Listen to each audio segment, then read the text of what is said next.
this shit? I was 5. I was in the shower. Hadn't hit puberty yet. And I thought I sounded like Beyonce. Oh, okay. The fact that Beyonce was out then. Right. Okay, what album? No. Okay. I was too young to actually, you know what I mean, pay attention. I didn't watch BET until I was like so let's fast 12, forward 15. let's fast forward to like 15. Oh, shit. All right, where would I going be on at? in Kellz's world? In world, like, where would I be? What grade would I be at 15? Because I don't remember. Sophomore year? Sophomore year? Yeah. Freshman year, I came in with my first mixtape that I put on the internet. Because I just found out about putting shit on the internet. Yeah. Okay. What high school did you go to? I went to Seneca. Shouts out Seneca. Seneca, right Shout around the out to corner? Seneca, right around the corner. I'm literally. I used to come over here. There's a lot of females So who live it's now. your old stomping ground over here? Around? No, I ain't never stomp over here. Stop it. That's about it. Stop on that, get on that bus. Stomp over here. This ain't my side of town. I go right back over to the Berg. That's it. Every day after school. That's where I was. So put out your first tape your freshman year. Like, So what actually happened with that tape? Because before that, I had other mixtapes. My first official mixtape was, I think it was called, because I Sing You Scream was the one that hit the internet. That probably wasn't, I mean, I think it was my freshman year, but before that, right earlier in my freshman year, I lost my granny. And R.I.P. Granny. So yeah, R.I.P. Granny. But I lost her. I was in the other room ordering food on the phone when she passed away. Wow. And so I came in to get her order, and she was, she wasn't there. Wow. So I was like, okay, I could have snapped, right? Could have had all kind of sadness, but I was thinking, I was like, yo, it was her time. You can't be worried about that. So what you need to do is, obviously, you see people that's loving you. I had a lot of people die that year. So it's like, God's taking a lot of people from you, but it was their time. You can't be mad about that at him. So, like, what you should do is get on your shit before he take you, too. So this is when I was like... So you just flipped it. So most people like man, I'm fucked up. Yeah. I lost like 8 people. You know what I'm saying? I 7 people. Instead, most people don't flip it. They don't. And I mean, and I'm not telling everybody to, because it puts you in a different mindset. To each his own. But what I ended up doing, me personally, I grew up in the church, but even like I told you, I learned how to, I found out I had a voice when I was 5. I didn't learn how to sing till years later, but I found out I had a voice when I was 5. So what ended up happening was I didn't start writing and letting other people know that I could sing until I was like 9. Right, letting them know that was my dream and shit like that. But I didn't drop like a tape or do anything until like 11, 13 type shit when I was first going to high school. Right, that's that age. So freshman year, when at her funeral when she passed or whatever, I'm in charge of the sound, because sonically I've always been able to hear like levels, what needs to be turned up, when the music needs to be down, the band, all that different stuff. Yeah. So I was in charge of the soundboard at Living Faith, a Christian Ministries over on Algonquin and stuff. And so that day during her funeral service, where everybody was all moping and all that stuff, I hate me, like God's so funny. He sometimes, like, people think manipulation is like a bad thing. But at the end of the day, like, when you say it has a negative connotation to it. So It could be used, just depending on your perception or your vantage point, it could be a number of different things. Yeah. Me personally, I was like, yo, everybody I know is at the same place.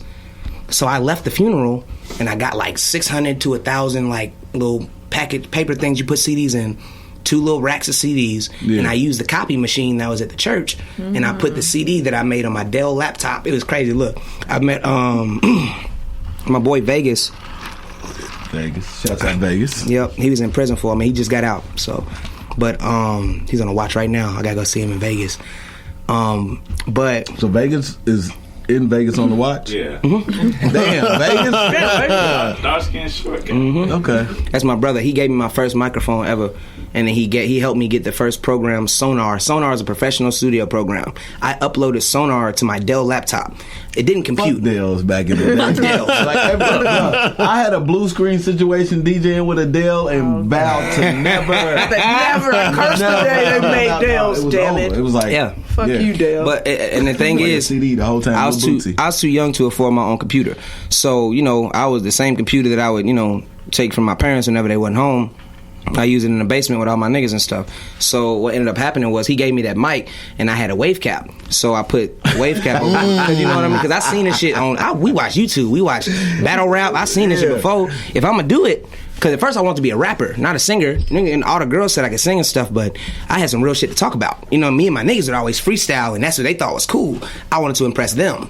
I wasn't too worried about the girls. I can sing and they'll be okay, but I didn't think that was gonna take me anywhere. So I was like, okay, what I'm gonna do. What happened at the church that day after I got the CDs and I made the copies. I just signed every single one of them, and I put Unleashed. That was the name of it, Unleashed. This is the first mixtape before I Sing You Scream. It was on a blue disc. This is how terrible it is.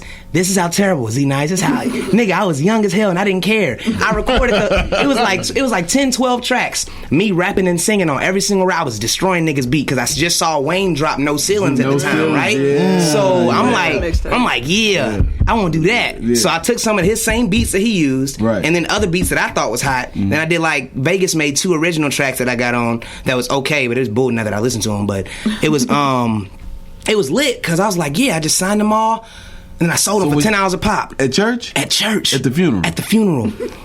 Was your cousin? Yes. All in the church. You cousin. Was your cousin? Okay, we got a young entrepreneur right now. Granny would want me to hustle, bro. Granny wanted me too. I came up 2 bands off at funeral. See? It don't even make sense, right? I ran out of CDs and went to the store to get more. Just because I knew I had that much family there. And I didn't even sell it to all the family. Then after I left the funeral, the next day, I woke up. Both my parents are in the hair industry. My mom is she's a beautician, and my dad's these niggas are famous barber. Right. So I ran through the hood in Newburg at every single salon and barbershop. I'm there. Oh, I don't even say what my name is. You know James, you know Kenitha, right? Cool. So buy this. Right. That's what I need that. So that's what I was doing then, because, you know. Pure hustle at a young age.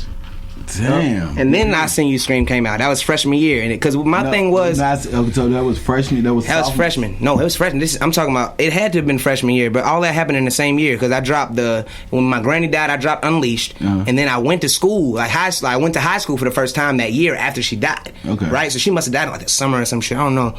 I got a bad memory. What I can remember is that when I dropped I Sing You Scream, I paid. There was a lot that went into that mixtape.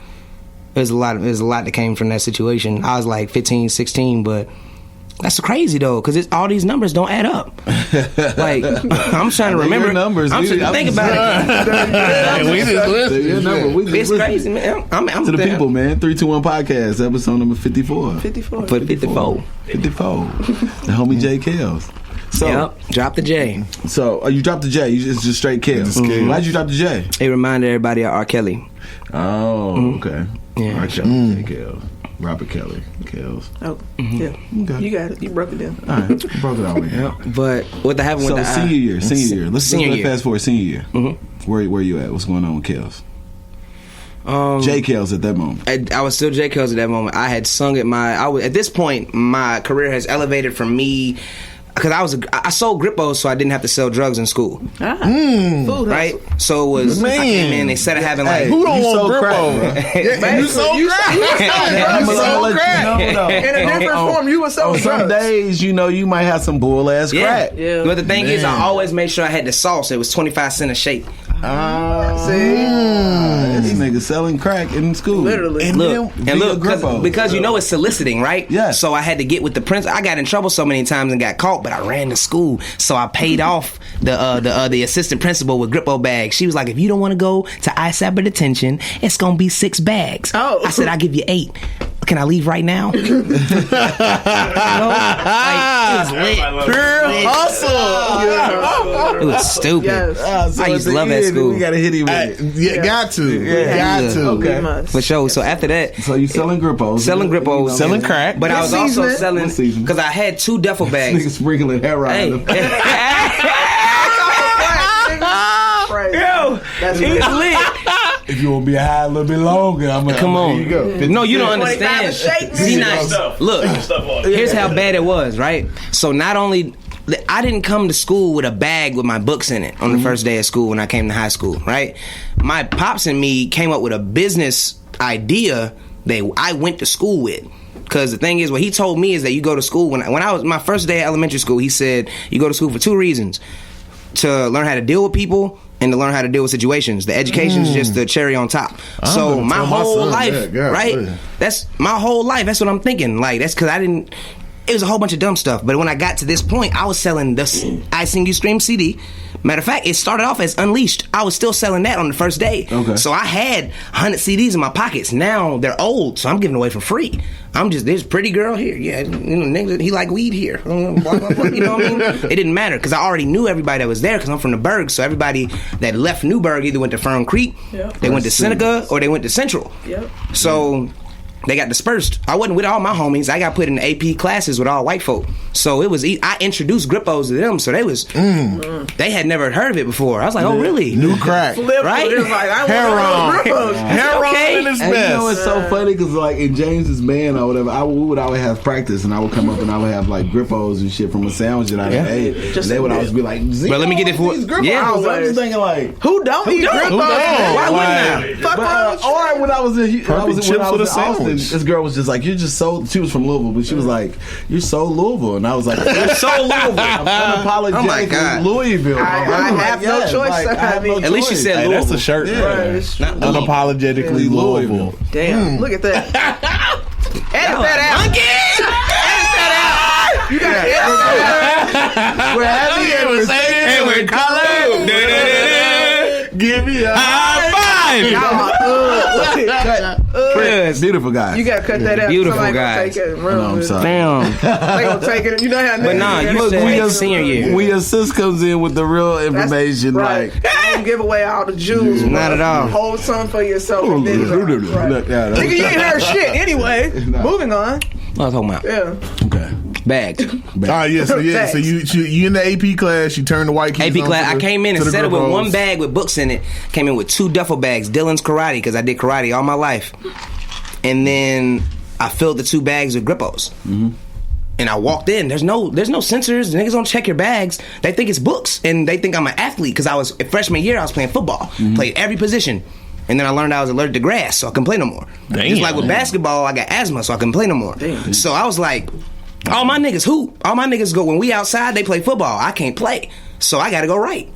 Obviously, I gotta do something. You know, I'm gonna get somebody pregnant. Like, it's stupid. Oh, that's yeah. There's not a lot of options Honest out here. offset. It's honest offset. You can do both. It's okay. Nothing you can do both. Don't ill-advise this young man. You married. He's married. He can Right, say you that. can do that. That was then. Look. So no, after I came in, I got the hustle with the Grippos went well. I was making like, I ain't gonna say all that. I was after that, I was selling the Unleashed, and then I learned that I didn't have to go buy CDs anymore because everything got digitalized at this time. My whole, like, when shit happened, like, for everybody else, I was like, damn, the game keep changing. Okay, well, I guess I got to get on the internet because I hated the internet. But then I got on that bitch and I found MySpace and I found, motherfucker, I think they was using Dat Piff at the time. I think that was the hottest shit. Yep. So I got my mixtape. I don't know who hosted it. I don't know. But I know who made it. The engineer was Saint. That's when I met Saint. Shout out Saint. Shout out to Saint. I met him when I was like 15, 16. I met him and Tiller at the same time when One Take had just left. Sasha Renee had just left. My cousin, Kev, that nigga, he brought me through after my granny died. This is a couple weeks later, right? Because I had just had like 4 bad studio situations. Because when you got like gifts and you blessed and stuff and you come, the one thing that I learned about like the industry that's real fucked up to me is that wherever you record something first originally, if you don't put that shit on a motherfucking hard drive and bounce out that with your session, them niggas own that shit. And when you come to get it back, they can be like, fuck you, you need to pay me, or I'm gonna drop it myself as my song. And ain't nothing you can do legally. So when I learned that, I'm like, okay, cool, I need to go talk with somebody I trust. Gems for you niggas. Right. I'm like, okay, well, if that's the case, I don't really trust this nigga Saint. This is my cousin's like, cuz he records good, blah, blah, blah. I'm like, fuck all that. Like, Granny just died, cuz. Our cousin just died, nigga. What you trusting this nigga for? Just because he's good. Right. This is what I go in when I meet Saint. Then I talk to the man. He don't smoke weed. I just started smoking weed at the time. When he denied the blunt, when niggas deny the blunt, come on, bro. Like, you know what I mean? Yeah. Hold on, nigga. You know, Too good for Passing the weed. peace to you, my brother. Talking about no thank you. What? Get out. Get out. You gotta put it out. You have to. I don't like sober people around me when I'm high. Like an Get out. engineer that smokes weed. Yeah, I need Yeah. an engineer that smoke weed. For real though, and that's what I thought I needed, but that's not what I needed at the time. God had something else for me. But then I met this man, and I don't know, everything was cool at first, and then Cause he helped me make I Seen You Scream. Before that, I was making doo-doo shit in niggas' basements. But I was making doo-doo shit in his living room, to be honest with you. I mean, it was a great sound, and I never heard nothing like it. And like Tiller had success with like his the shit he dropped. What was it, Killer Instinct? Like that's when I met him. As soon as he dropped that, so I was like, so Saint did the whole Killer Instinct. If I'm not mistaken, that nigga, yeah, he did it. If I'm not mistaken, I don't know nothing about the nigga shit. But yeah, they say he was like, I wouldn't say butthurt, but he was upset about it. He had to have. Matter of fact, because I remember, because after I met this nigga was in a tank top and some motherfucking sweatpants.